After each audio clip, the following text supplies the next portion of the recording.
Yeah, I know you're a Trekkie, right? Yes, I am. Yeah, I am too. Let's talk about that for a second. Sure. So you have Star Trek Discovery, and you have Star Trek Picard, and there's Lower Decks. Do you watch that, the cartoon? I don't watch any of that. Oh, you don't watch any of them? Mm-mm. Oh wow. No, no. I mean, when I say that I'm a Trekkie, I'm a Trekkie, and I am true to my word. I Oh will wow. not support anything that Alex Kurtzman does at all. But he's such a And genius. the the Star Trek issue is so nuanced because at the studio level, you have Paramount and CBS fighting over licensing. Yeah. You have that. You have the disgraceful departure of Les Moonves, a former Paramount executive who did not like Star Trek since day one, and he Yeah. sabotaged it. So he left.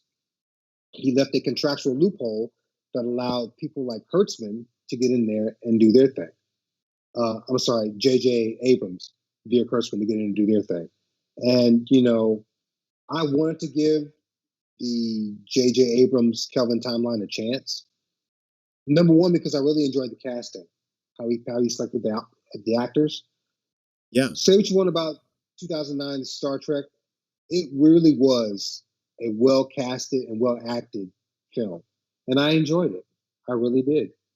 I Yeah, thought I the saw character Nero was, yeah, I thought the character Nero was really really well developed, that was and it was good to see Leonard Nimoy.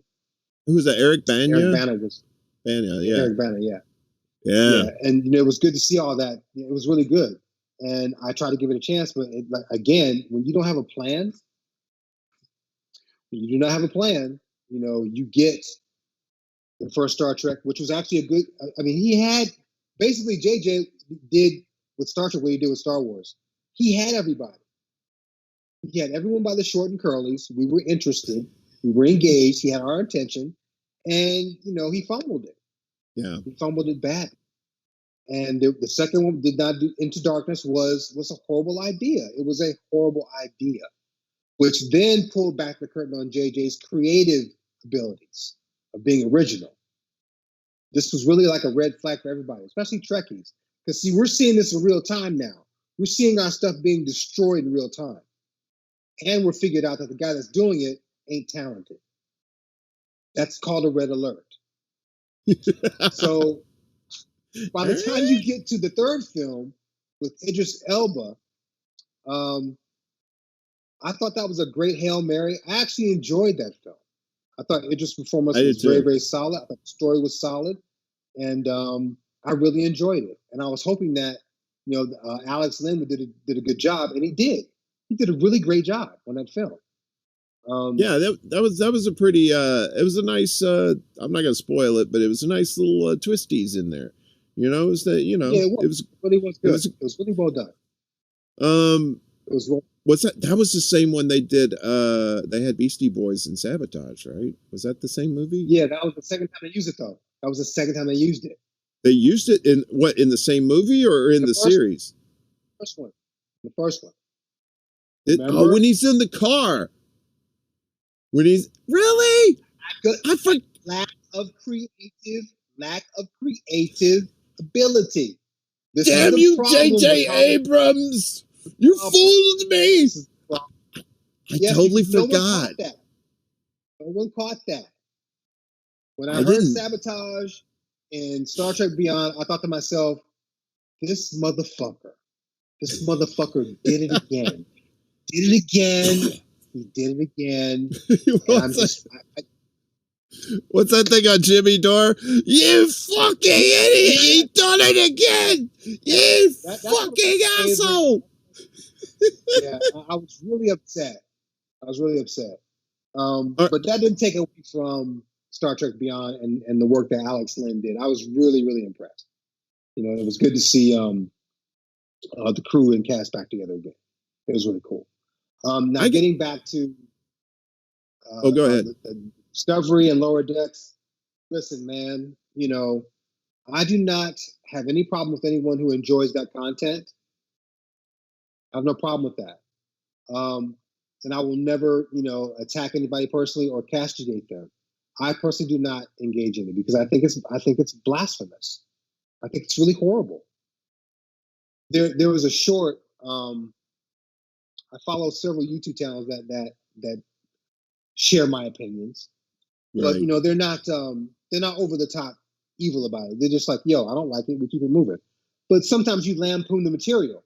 Well, I saw a video of a young lady. She's playing a Starfleet captain. It was a Tribbles episode. You can Google it. It's really good. She was so not a Starfleet officer, just baseline, let alone, you know, a commander of a starship. It was just really horrible. I mean, her demeanor, how she was speaking to a fellow officer. You know, I mean, all these things matter in the Star Trek universe. You know, decorum. You know, how you speak. You know, protocols. You know, all kinds of things are really important when you write and direct these types of things. All that stuff was just thrown away. It was like some type of sketch comedy, you know. And actually, the issue they were discussing, because I think the captain was dressing down the young officer for making some mistake, something like that. That was the premise of the clip, and it was just really horrendous. It really was. It was kind of hard to watch, Right. knowing that, you know, knowing how a Starfleet officer is supposed to perform and how they're supposed to behave, and you know, how just be professional. It wasn't even professional, Warren. It was just really just distasteful, honestly. Yeah, I know, and that was one of the things about Star Trek that I liked growing up was that you actually you learn some things, you know, and for a Learn a country lot. boy, yeah, you learned a lot. I mean, especially like a country boy like me who'd never been out of the South. I mean, I was born in Chicago, but we moved when I was 2, so that doesn't count. So, but I like to tell people I'm from Chicago when I want to feel tough. But Right, right, anyway, right. you know what I mean? Yeah, I'm from Chicago, man. You want a piece of this shit? All right, I'll take this pizza pie that's practically a swimming pool full of sauce and I'll put it in your fucking face. All right. Uh, but when I was a kid, you know, it was, you probably remember this. You know, when there was just ABC, NBC, CBS, PBS, you had 4 channels. Yeah. And Star Trek was on CBS, but it was out of New Orleans, which was about 90 miles away. So I always saw Star Trek. It always was snowing in Star Trek. But I could still, same thing with Dukes of Hazzard and Incredible Hulk too, all that stuff. It's so worth it. Just sit there and squint. That's probably why probably my eyesight's so shit now. But the thing was that, you know, there was all these different cultures and stuff like that on Star Trek, all these different people. And, you know, they were going out in space and they were adventurers. It was like, you know, I was always curious as a child, you know, that what's out there in the universe. And here was like this TV show was like, hey, they're going on adventures. I mean, you know, it was all made up, but still, you know, Yeah. they tried to I think apply a lot anything of that incites the imagination is a beautiful thing. Yeah. exactly, you know. I had this I wanted to do a Star Trek series that takes place during World War III, you know, and like with Khan and all them ruling like half the earth. But uh so you're like, I've heard people talk about like, okay, so you have our timeline, what we're in here now. Obviously there was no World War III in 1995 and there was no, Yeah, you know, Khan or 96. anything. Yeah. Or 96, yeah. um and so how do you justify that split off in the timeline? So I had this idea for uh it's like you see this Romulan, or it's a Romulan ship, and it's like a small ship, and it's being chased by a Vulcan ship. You know, it's like through the solar system, right? You know, it goes around Saturn, it goes around Jupiter. You know, and you see them pew pew pew pew. You know, the great score of Star Trek. You know, the pew pew pew. You know, and the Vulcan destroys the Romulan ship, but the Vulcan ship's messed up, so it has to land on Earth for repairs. The Vulcan comes out and sees a young boy, and he does the prime directive. They don't want the whole first contact thing, so he's gonna do like a Vulcan mind thing on the kid to make him forget. But in the meantime, short-term memory, yeah. So in the meantime, he uses the kid to help him fix the ship. So like the kid's helping him fix the ship, and since he knows he's gonna do a Men in Black zap on him anyway, he's telling him all this stuff about there's Klingons and there's this and that and this and that, and the kid helps him. And he's like, wow, you were just so cool, and then he puts the thing on his head and my mind to your mind, forget all this shit. All right, and then he takes off, and that kid was Gene Roddenberry. Yeah. Yeah. Right. Like yeah. So he does the Vulcan thing on his mind, but doesn't quite take. Sounds like it didn't work. He doesn't remember the experience of meeting the Vulcan, but he remembers the characters because they were so stories. vivid. The Klingons, what is it?